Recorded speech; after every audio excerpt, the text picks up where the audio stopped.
In this video, I'll show you how to buy ETFs on the Robinhood web version step by step.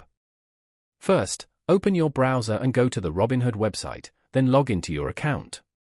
Once you're on the dashboard, head to the search bar at the top and type the name or ticker symbol of the ETF you want to buy, like SPY or VOO.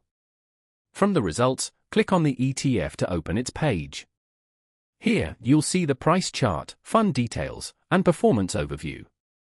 On the right side, you'll find the order panel. Click on the buy option to begin. Now, enter the amount you want to invest. You can choose to buy full shares or enter a dollar amount to purchase fractional shares.